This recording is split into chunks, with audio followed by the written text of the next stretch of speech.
नमस्ते मित्रों, कथा निधि चैनल पर आपका बहुत बहुत स्वागत है। हमारी आज की कहानी है हिंदी साहित्य को अपने अस्तित्व से गौरवान्वित करने वाली विशेष कहानियों में से एक कहानी, जिसे लिखा है वरिष्ठ साहित्यकार अज्ञय जी ने, और कहानी का टाइटल है जयदोल। तो चलिए कहानी शुरू करते हैं। लेफ्टिनेंट सागर ने अपना कीचड़ से सना चमड़े का दस्ताना उतारकर ट्रक के दरवाजे पर पटकते हुए कहा, गुरुंग, तुम गाड़ी के साथ ठहरो, हम कुछ बंदोबस्त करेगा। गुरुंग सड़क से जूतों की एड़ियां चटकाकर बोला, ठीक है साहब। सांझ हो रही थी। 3 दिन मूसलाधार बारिश के कारण नवगांव में रुके रहने के बाद दोपहर को थोड़ी देर के लिए आकाश खुला तो लेफ्टिनेंट सागर ने और देर करना ठीक न समझा। ठीक क्या न समझा, आगे जाने के लिए वह इतना उतावला हो रहा था कि उसने लोगों की चेतावनी को अनावश्यक सावधानी माना और यह सोचकर कि वह कम से कम शिवसागर तक तो जा ही रहेगा, रात तक वह चल पड़ा था। जोरहाट पहुंचने तक ही शाम हो गई थी, पर उसे शिवसागर के मंदिर देखने का इतना चाव था कि वह रुका ही नहीं, जल्दी से चाय पीकर आगे चल पड़ा। रात जोरहाट में रहे तो सवेरे चलकर सीधे डिब्रूगढ़ जाना होगा। रात शिवसागर में रहकर सवेरे वह मंदिर और ताल को देख सकेगा। शिवसागर, रुद्रसागर, जय सागर, कैसे कैसे सुंदर नाम है। सागर कहलाते हैं तो बड़े बड़े ताल होंगे और प्रत्येक के किनारे पर बना हुआ मंदिर कितना सुंदर दिखता होगा। असमिया लोग हैं भी बड़े साफ सुथरे, उनके गांव इतने स्वच्छ होते हैं तो मंदिरों का क्या कहना। शिवदोल, रुद्रदोल, जयदोल, सागर तट के मंदिर को दोल कहना कैसी सुंदर कवि कल्पना है। सचमुच जब ताल के जल में मंद मंद हवा से सिहरती चांदनी में मंदिर की कुहासे सी परछाई डोलती होगी, तब मंदिर सचमुच सुंदर हिंडोले सा ही तो दिखता होगा। इसी उत्साह को लिए वह बढ़ता जा रहा था। 30-35 मील क्या है, घंटे भर की बात है। लेकिन 7-1 मील बाकी थे कि गाड़ी कच्ची सड़क के कीचड़ में फंस गई। पहले तो स्टीयरिंग ऐसा मक्खन सा नरम चला मानो गाड़ी नहीं, नाव की पतवार हो, और नाव बड़े से भंवर में हिचकोले खाती हुई झूम रही हो। फिर लेफ्टिनेंट के संभालते संभालते गाड़ी धीमी होकर रुक ही गई, यद्यपि पहियों के घूमते रहकर कीचड़ उछालने की आवाज आती रही। इसके लिए साधारणतः तैयार होकर ही ट्रक चलते थे। तुरंत बेलचा निकाला गया, कीचड़ साफ करने की कोशिश की गई, लेकिन कीचड़ गहरा और पतला था, बेलचे का नहीं पंप का काम था। फिर टायरों पर लोहे की जंजीरें चढ़ाई गई, पहिए घूमने पर कहीं गाड़ी आगे ठिले, मगर चलने की कोशिश पर लीक गहरी कटती गई और ट्रक और धंसता गया, यहाँ तक कि नीचे का गियर बिल्कुल डूबने डूबने को हो गया। मानो इतना ही काफी न हो, तभी इंजन ने 2-4 बार फट फट फट का शब्द किया और चुप हो गया कि फिर स्टार्ट ही न हुआ। अंधेरे में गुरुंग का मुंह तो दिखता था। लेफ्टिनेंट को मन ही मन संतोष था कि गुरुंग को उसका मुंह न दिखता होगा। गुरुंग गोरखा था और फौजी गोरखों की भाषा कम से कम भावना की दृष्टि से गूंगी होती है, मगर आंखें या चेहरे की झुर्रियां सब समय गूंगी नहीं होती। और इस समय अगर उसमें लेफ्टिनेंट साहब की भावुक उतावली पर विनोद का आभास भी दिख गया तो दोनों में मूक वैमनस्य की एक दीवार खड़ी हो जाएगी। तभी सागर ने दस्ताने फेंक कर कहा, हम कुछ बंदोबस्त करेगा, और फिच फिच कीचड़ में जमा जमा कर बूट रखता हुआ आगे बढ़ चला। कहने को तो उसने कह दिया, पर बंदोबस्त वो क्या करेगा रात में। बादल फिर गिरने लगे। शिव सागर अभी 7 मील है तो दूसरे सागर भी 3-4 मील तो होंगे ही, और क्या जाने कोई बस्ती भी होगी कि नहीं। और जयसागर तो बड़े बीहड़ मैदान के बीच में है। उसने पढ़ा था कि उस मैदान के बीच में ही रानी जयमती को यंत्रणा दी गई थी भीषण, कि वह अपने पति का पता बता दे। 5 लाख आदमी उसे देखने इकट्ठे हुए थे और कई दिनों तक रानी को सारी जनता के सामने सताया तथा अपमानित किया गया था। सागर को लगा कि जब 5 लाख आदमी इकट्ठे हुए थे तो क्या वे एक अकेली रानी को बचा न सके। क्यों नहीं उन्होंने कोशिश की थी। एक बात हो सकती है कि पैदल ही शिवसागर चला जाए, पर उस कीचड़ में फिच फिच 7 मील, उसी में बोर हो जाएगा। फिर तुरंत गाड़ी के लिए वापस भी तो जाना पड़ेगा। दूसरी सूरत, रात गाड़ी में ही सोया जा सकता था। पर गुरुंग, वह भूखा ही होगा। कच्ची रसद तो होगी, पर बनाएगा कैसे? सागर ने तो गहरा नाश्ता किया था। उसके पास बिस्कुट वगैरह भी है, पर अफसरी का बड़ा कायदा है कि अपने मातहत को कम से कम खाना तो ठीक से खिलाए। शायद आसपास कोई गांव हो। कीचड़ में कुछ पता न लगता था कि सड़क कितनी है और अगल बगल का मैदान कितना। पहले तो दो चार पेड़ भी किनारे किनारे थे, पर अब वह भी नहीं। दोनों ओर सपाट सूना मैदान था और दूर के पेड़ भी ऐसे धुंधले हो गए थे कि भ्रम हो कहीं चश्मे पर नमी की ही करामत तो नहीं है। अब रास्ता जानने का एक ही तरीका था, जहाँ कीचड़ कम गहरा हो वही सड़क इधर उधर हटते ही पिंडलिया तक पानी में डूब जाती थी, और तब वह फिर धीरे धीरे पैर से टटोल कर मध्य में आ जाता था। यह क्या है? हाँ, पुल सा है। यह रेलिंग है, मगर दो पुल है समकोण बनाते हुए। क्या दो रास्ते हैं? कौन सा पकड़े? एक कुछ ऊंची जमीन की ओर जाता जान पड़ता था। ऊंचे पर कीचड़ कम होगा, इस बात का ही आकर्षण काफी था। फिर ऊंचाई पर से शायद कुछ दिख भी जाए। सागर उधर ही को चल पड़ा। पुल के पार ही सड़क एक ऊंची उठी हुई पटरी सी बन गई थी। तनिक आगे इसमें कई मोड़ से आए। फिर जैसे धान खेत में कहीं कहीं कई एक छोटे छोटे खेत एक साथ पड़ने पर उनकी मेड़ मानो एक साथ ही कई और जाती जान पड़ती थी। इसी तरह वह पटरी भी कई और को जाती सी जान पड़ी। सागर मानो एक बिंदु पर खड़ा है, जहां से कई रास्ते थे। प्रत्येक के दोनों ओर जल मानो अथाह समुद्र में पटरियां बिछा दी गई हो। सागर ने एक बार चारों ओर नजर दौड़ाई। शून्य। उसने फिर आंखों की कोरे कस कर झांक कर देखा। बादलों की रेखा में एक कुछ अधिक घनी सी रेखा उसे दिखी। बादल ऐसा समकोण नहीं हो सकता। नहीं, यह इमारत है। सागर उसकी ओर बढ़ने लगा। रोशनी नहीं दिखती, पर शायद भीतर कोई हो। पर जो जो वह निकट आता गया, उसकी आशा धुंधली पड़ती गई। वह असमिया घर नहीं हो सकता। इतने बड़े घर अब कहाँ है? फिर यहाँ, जहाँ बांस और फूस के बासे ही हो सकते थे, ईंट के घर नहीं। अरे, यह तो कोई बड़ी इमारत है। क्या हो सकती है? मानो उसके प्रश्न के उत्तर में ही सहसा आकाश में बादल कुछ फीका पड़ा और सहसा धुंधला सा चांद भी झलक गया।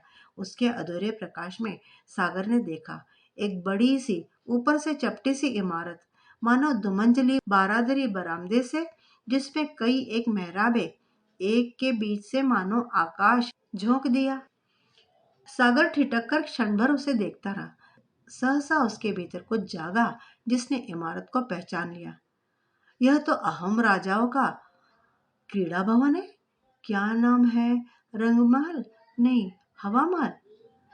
नहीं, ठीक से याद नहीं आता। पर यह उस बड़े पठार के किनारे पर है। अहोम राजाओं का क्रीड़ा भवन, जिसमें जयमती। एकाएक हवा सनसना उठी। आसपास के पानी में जहां तहां नरसल के झोंप थे। झुक कर फुसफुसा उठे, जैसे राजा के आने पर भृत्यों सेवकों में एक सिहरन दौड़ जाए। एकाएक यह लक्ष्य करके कि चांद फिर छिपा जा रहा है, सागर ने घूमकर चिन्ह लेना चाहा कि ट्रक किधर कितनी दूर है।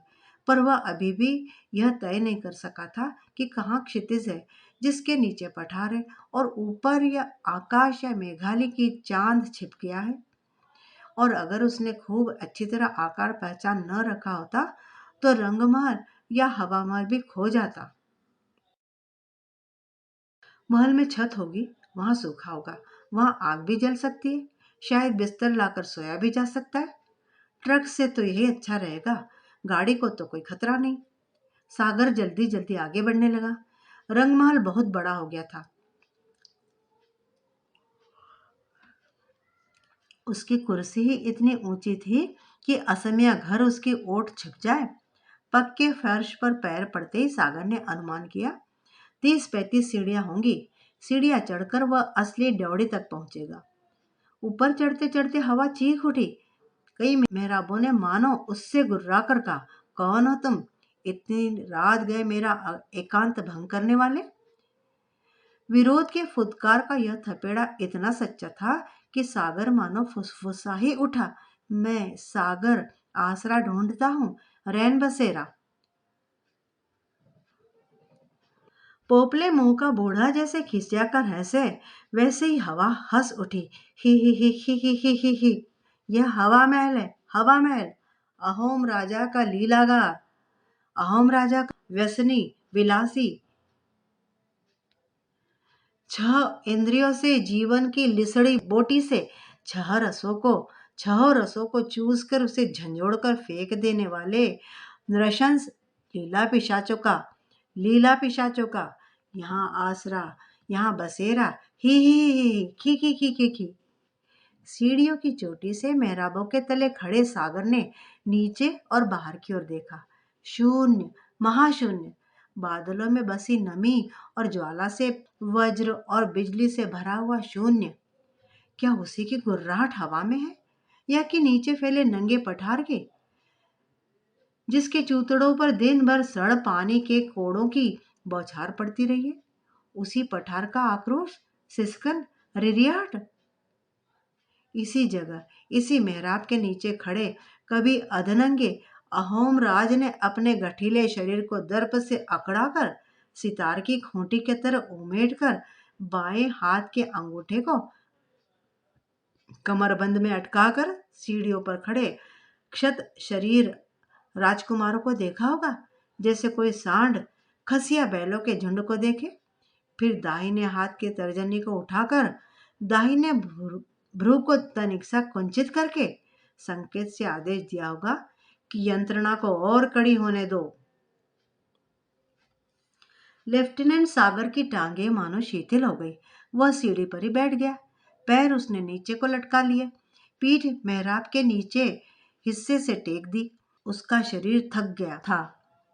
दिन भर स्टीयरिंग पर बैठे बैठे और 250 मील तक कीचड़ की सड़क में बनी लीक पर आंखें जमाए रहने से आंखें भी ऐसे चुनचुना रही थी मानो उनमें बहुत बारीक पिसी हुई रेत डाल दी गई हो। आंखें बंद भी वह करना चाहे और बंद करने में क्लेश भी हो, वह आंखें खुली रखकर ही किसी तरह दीड़ को समेट ले या बंद करके देखता रह सके। तो अहोम राजा में ईश्वर का अंश होता है, ऐसे अंधविश्वास पालने वाली अहोम जाति के लिए यह मानना स्वाभाविक ही था कि राजकुल का अक्षत शरीर व्यक्ति ही राजा हो सकता है। जिसके शरीर में कोई क्षत है, उसमें देवत्व का अंश कैसे रह सकता है? देवत्व और क्षुण्ण नहीं, ईश्वरत्व अक्षुण्ण नहीं होता है और राजा का शरीर अक्षत। अहोम परंपरा के अनुसार कुल घात के सेतु से पार होकर चोलिक फा भी राज सिंहासन पर पहुंचा, लेकिन वह सेतु सदा के लिए खुला रहे, इसके लिए उसने एक अत्यंत नृशंस उपाय सोचा। अक्षत शरीर राजकुमार ही राजा हो सकते हैं, अतः सारे अक्षत शरीर राजकुमार उसके प्रतिस्पर्धी और संभाव्य घातक हो सकते हैं। उनके निराकरण का उपाय यह है कि सबका एक एक कान या छिगुनी कटवा ली जाए, हत्या भी न करनी पड़े, मार्ग के रोड़े भी हट जाए, लाठी भी ना टूटे और सांप भी ना मरे, पर उसके विषदन तो खड़ जाए। क्षत शरीर, कन कटे या छिगुनी कटे राजकुमार राजा हो ही न सकते, तब उन्हें राजघात का भी लोभ न सताएगा। चुलिकफा ने सेनापति को बुलाकर गुप्त आज्ञा दी कि रात में चुपचाप राजकुल के प्रत्येक व्यक्ति के कान या छिगुनी काटकर प्रातःकाल दरबार में राज चरणों में अर्पित किए जाएं।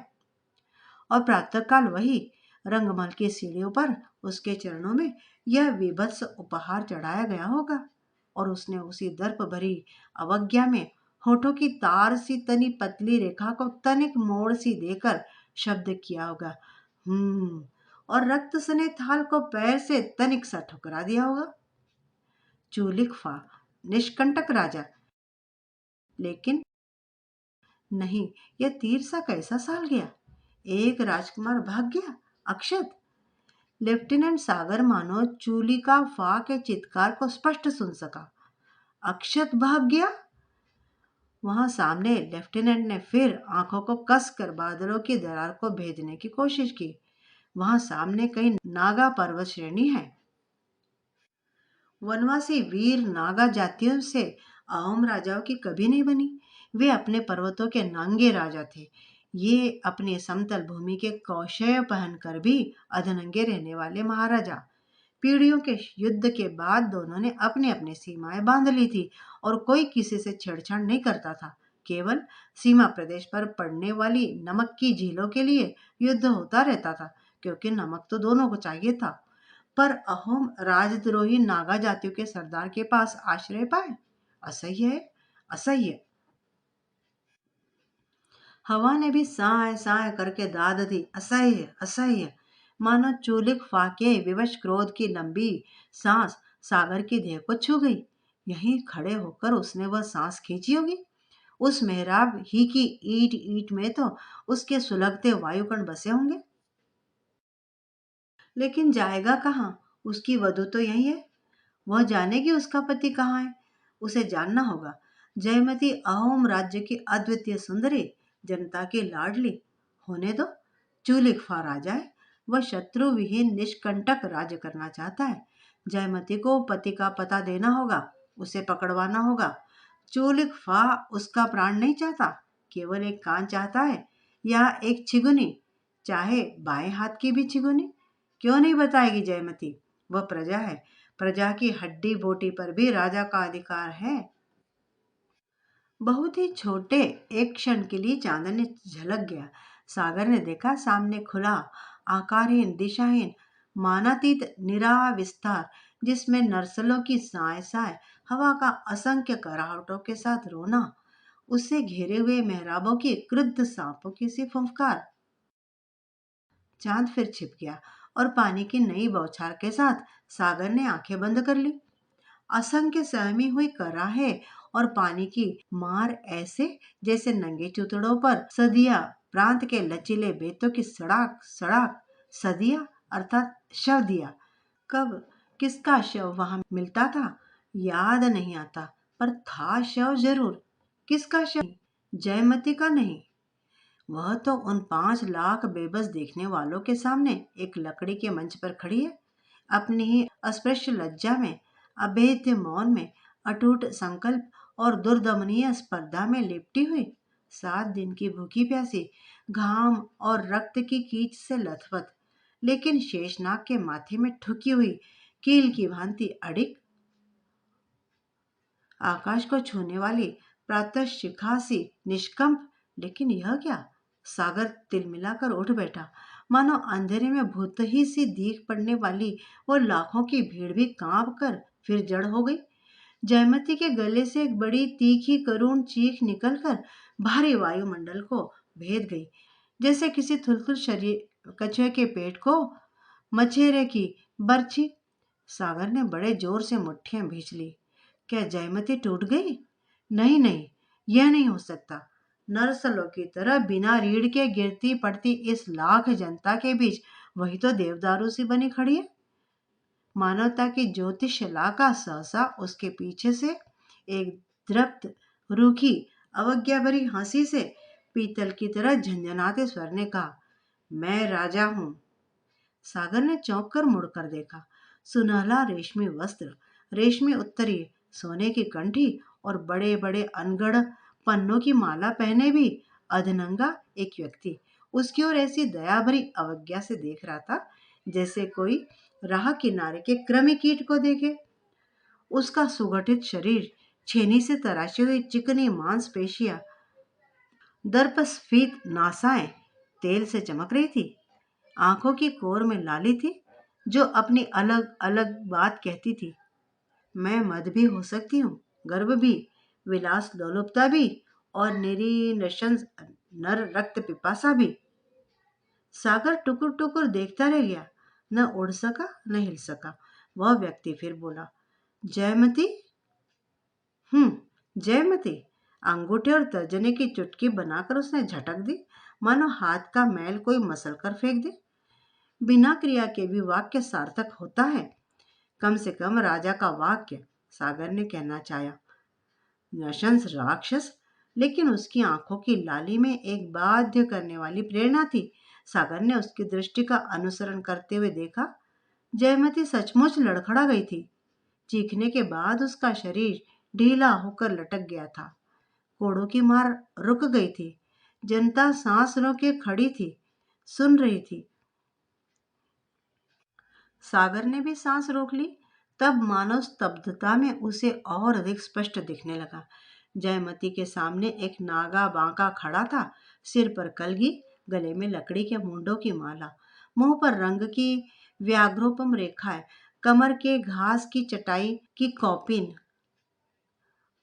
हाथ में बर्ची, और वह जयमती से कुछ कह रहा था। सागर के पीछे एक दर्पस्फीत स्वर फिर बोला, चोलिक फा के विधान में हस्तक्षेप करने वाला यह ढीठ नागा कौन है? पर सहसा उस नंगे व्यक्ति का स्वर सुनाई पड़ने लगा और सब चुप हो गए। जयमती, तुम्हारा साहस धन्य है। जनता तुम्हें देवी मानती है, पर और अपमान क्यों सहो? राजा का बल अपार है। कुमार का पता बता दो और मुक्ति पाओ। अब की बार रानी चीखी नहीं। शिथिल शरीर फिर एक बार कराह कर रह गया। नागावीर फिर बोला, चूलिक फा केवल अपनी रक्षा चाहता है, कुमार के प्राण नहीं। एक कान दे देने में क्या है? या छिगुनी, उतना तो भी खेल में या मल्ल युद्ध में भी जा सकता है। रानी ने कोई उत्तर नहीं दिया। चूलिक फा डरपोक है, डर नृशंस होता है। पर तुम कुमार का पता बताकर अपनी मान रक्षा और पति की प्राण रक्षा कर सकती हो। सागर ने पीछे सुना, और मुड़कर देखा। उस व्यक्ति के चेहरे पर एक क्रूर कुटिल मुस्कान खेल रही है। सागर ने उद्धत होकर कहा, हूं क्या? वह व्यक्ति तनकर खड़ा हो गया। थोड़ी देर सागर की ओर देखता रहा, मानो सोच रहा हो कि इसे वह क्या उत्तर दे। फिर और भी कुटिल ओठों के बीच से बोला, मैं चोलिक फा, डरपोक? अभी जानेगा। पर अभी तो मेरे काम की कह रहा है। नागा और जयमती के और निकट जाकर धीरे धीरे वह कुछ कहने लगा। चूलिक फा ने भौं सिकोड़ कर कहा, क्या फुसफुसा रहा है? सागर ने आगे झुककर सुन लिया। जयमती, कुमार तो अपने मित्र नगा सरदार के पास सुरक्षित है। चूलिक तो उसे पकड़ ही नहीं सकता। पर तुम बताकर अपनी रक्षा क्यों न करो? देखो, तुम्हारी कोमल देह। आवेश में सागर खड़ा हो गया, क्योंकि उस कोमल देह में एक बिजली सी दौड़ गई और उसने तन कर सहसा नागावीर की ओर उन्मुख होकर कहा, कायर, नपुंसक, तुम नगा कैसे हुए? कुमार तो अमर है। कीड़ा चूलिक फा उन्हें कैसे छुएगा? मगर क्या लोग कहेंगे, कुमार की रानी जयमती ने देह की यंत्रणा से घबराकर उसका पता बता दिया। हट जाओ, अपना कलंकी मुंह मेरे सामने से दूर करो। जनता में तीव्र सिहरन दौड़ गई। नरसल बड़ी जोर से कांप गए। गंदले पानी में एक हलचल उठी, जिसके लहराते गोल वृत्त फैले कि फैलते ही गए। हवा फंफकार उठी, बड़े जोर की गड़गड़ाहट हुई, मेघ और काले हो गए। यह नीली रात है कि महानिशा की यंत्रणा की रात, सातवीं रात कि नौवीं रात। और जयमती क्या अब बोल भी सकती है? क्या यह उसके दृढ़ संकल्प का मौन है कि अशक्तता का? और यह वही भीड़ है कि नई भीड़? वही नागावीर कि दूसरा कोई? कि भीड़ में कई नागा बिखरे? चल, इकफा ने कटु स्वर में कहा, फिर आया वह नंगा। नगावीर ने पुकार कर कहा, जयमती, रानी जयमती। रानी हिली डोली नहीं। वीर फिर बोला, रानी, मैं उसी नगा सरदार का दूत हूँ जिसके यहाँ कुमार ने शरण लिए। मेरी बात सुनो। रानी का शरीर कांप गया। वह एक टक आंखों से उसे देखने लगी। बोली कुछ नहीं, बोली नहीं सकी। तुम कुमार का पता दे दो, सरदार उसकी रक्षा करेंगे, वह सुरक्षित है। रानी की आंखों में कुछ घना हुआ आया। बड़े कष्ट से उसने कहा, नीच। एक बार उसने ओठों पर जीभ फेरी और कुछ बोलना चाहा, पर बोल ना सकी। जुलिकफा ने वहीं से आदेश दिया, पानी दो इसे, बोलने दो। किसी ने रानी के ओठों की ओर पानी बढ़ाया। वह थोड़ी देर मिट्टी के सकोरे की ओर वितृष्ण दृष्टि से देखती रही। फिर उसने आंख भरकर नगा युवक की ओर देखा, फिर एक घूंट पी लिया। तभी चुलिकफा ने कहा, बस, एक एक घूंट, अधिक नहीं। रानी ने एक बार दृष्टि से चारों ओर लाख लाख जनता की ओर दौड़ाई, फिर आंखें नगा युवक पर गड़ाकर बोली, कुमार सुरक्षित है और कुमार की यह लाख लाख प्रजा जो उनके लिए आंखें बिछाए, एक नेता के लिए जिसके पीछे चलकर आतताई का राज्य उलट दे, जो एक आदर्श मांगती है, मैं उसकी आशा तोड़ दूं, उसे हरा दूं, कुमार को हरा दूं। वह क्षण भर चुप हुई। चुलिकफा ने एक बार आंख दौड़ाकर सारी भीड़ को देख लिया। उसकी आंख कहीं टिकी नहीं, मानो उस भीड़ में उसे टिकने लायक कुछ मिला नहीं, और जैसे रेंगते कीड़ों पर देठ नहीं जमती। नगा ने कहा, प्रजा तो राजा चुलिकफा की है ना? रानी ने फिर उसे स्थिर दृष्टि से देखा, फिर धीरे धीरे कहा, चूलिक, और फिर कुछ ऐसे भाव से अधूरा छोड़ दिया कि उसके उच्चारण से मुंह दूषित हो जाएगा। फिर कहा, यह प्रजा कुमार की है, जाकर नागा सरदार से कहना कि कुमार। वह फिर रुक गई। पर तू तू नागा नहीं, तू तू तो उस गिद्ध की प्रजा है। जा, उसके गंदे पंजे को चाट। रानी की आंखें चूलिकफा की ओर मुड़ी, पर उसकी दीठ ने उसे छुआ नहीं, जैसे किसी गिलगिली चीज की ओर आंखें चढ़ाने में भी घिन आती है। नगा युवक ने मुस्कुराकर कहा, कहाँ है मेरा राजा?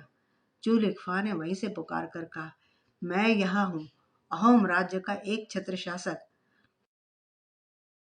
नगा युवक सहसा उसके पास चला गया। सागर ने देखा भीड़ का रंग बदल गया, वैसा ही अंधकार, वैसा ही अथाह प्रसार, पर उसमें जैसे कहीं व्यवस्था। भीड़ में जगह जगह नागा दर्शक बिखरे, पर बिखरेपन में भी एक माप। नगा के पास ने पास एक माप नगा ने पास से कहा, मेरे राजा। एकाएक बड़े जोर की गड़गड़ाहट हुई। सागर खड़ा हो गया। उसने आंखें फाड़ फाड़ कर देखा। नगा युवक सहसा बर्ची के सारे कई कई सीढ़ियां फांद कर चूलिकफा के पास पहुंच गया। बर्ची सीढ़ी की ईंटों की दरार में फंसी रह गई, पर नगा चूलिकफा को धक्के से गिराकर उसकी छाती पर चढ़ गया है। उधर जनता में एक बिजली कड़क गई है। कुमार की जय! किसी ने फांद कर मंच पर चढ़कर कोड़ा लिए जल्लादों को गिरा दिया है, किसी ने अपना अंग वस्त्र जयमती पर डाला है, और कोई उसके बंधन की रस्सी टटोल रहा है। पर चुलिकफा और नगा सागर मंत्रमुग्ध सा खड़ा था। उसकी रीढ़ चुलिकफा पर जमी थी। सहसा उसने देखा, नगा तो निहत्था है, पर नीचे पड़े चुलिकफा के हाथ में एक चंद्राकार डाओ है, जो वह नगा के कान के पीछे साध रहा है। नगा को ध्यान नहीं है, मगर चुलिकफा की आंखों में पहचान है कि नगा और कोई नहीं, स्वयं कुमार है, और वह डाव साध रहा है। कुमार छाती पर है, पर मर जाएगा या क्षत भी हो गया तो चुलिकफा ही मर गया, तो भी अगर कुमार क्षत हो गया तो। सागर उछला। वह चोलिकफा का हाथ पकड़ लेगा, डाव छीन लेगा, पर वह असावधानी से उछला था। उसका कीचड़ सना बूट सीढ़ी पर फिसल गया, और वह लुढ़कता लुढ़कता नीचे जा गिरा। अब चूलिकफा का हाथ सद गया है, डाव पर उसकी पकड़ कड़ी हो गई है। अब लेफ्टिनेंट सागर ने वहीं पड़े पड़े कमर से रिवॉल्वर खींचा और शिस्त से लेकर दाग दिया। धाए! धुआं हो गया। हटेगा तो दिखेगा, पर धुआं हटता क्यों नहीं? आग लग गई। रंगमहल जल रहा है। लपटें इधर उधर दौड़ रही हैं। क्या चूलिकफा जल गया? और कुमार? क्या यह कुमार की जयध्वनि है कि जयमती की यह अद्भुत रोमांचकारी गूंज, जिसमें मानो वह डूबा जा रहा है, डूबा जा रहा है? नहीं, उसे संभलना होगा। लेफ्टिनेंट सागर सहसा जाग कर उठ बैठा। एक बार हक्का बक्का होकर चारों ओर देखा, फिर उसकी बिखरी चेतना केंद्रित हो गई। दूर से दो ट्रकों की दो जोड़ी बत्तियां पूरे प्रकाश से जगमगा रही थी, और एक से सर्च लाइट इधर उधर भटकती हुई रंगमहल की सीढ़ियों को क्षण क्षण ऐसे चमका देती थी, मानो बादलों से पृथ्वी तक किसी वज्र देवता के उतरने का मार्ग खुल जाता है। दोनों ट्रकों के हॉर्न पूरे जोर से बजाए जा रहे थे। बौछार से भीगा हुआ बदन झाड़कर लेफ्टिनेंट सागर उठ खड़ा हुआ। क्या वह रंगमहल की सीढ़ियों पर सो गया था? एक बार आंखें दौड़ाकर उसने मेहराब को देखा। चांद निकल आया था। मेहराब की ईंट दिख रही थी। फिर वह धीरे धीरे उतरने लगा। नीचे से आवाज आई, साहब, दूसरा गाड़ी आ गया, टो करके ले जाएगा। सागर ने मुंह उठाकर सामने देखा और देखता रह गया। दूर चौरस ताल चमक रहा था, जिसके किनारे पर मंदिर भागते बादलों के बीच में कांपता हुआ, मानो शुभ्र चांदनी से ढका हुआ हिंडोला। क्या एक रानी के अभिमान का प्रतीक जिसने राजा को बचाया, या एक नारी के साहस का जिसने पुरुष का पथ प्रदर्शन किया, या कि मानव मात्र की अदम्य स्वतंत्र प्रेरणा का अभीत अज्ञेय जयदोल? मित्रों, ये जयदोल का किला क्या भूतवा किला है? लेफ्टिनेंट सागर वहां जो एक झपकी ले रहा था, पूरे इतिहास में घूम के आ गया। वह खुद भी उसका एक चरित्र बन गया था। कहानी सुनते सुनते क्या आपके भी रोंगटे खड़े हो गए? आपको कहानी कैसी लगी? उम्मीद करती हूँ कि आपको कहानी बड़ी पसंद आई होगी। कमेंट करके बताइएगा ज़रूर, और चैनल को भी सब्सक्राइब कर लीजिएगा अगर अब तक न किया हो। मिलती हूँ जल्दी ऐसी किसी बढ़िया सी कहानी के साथ। तब तक विदा। आपका दिन शुभ हो।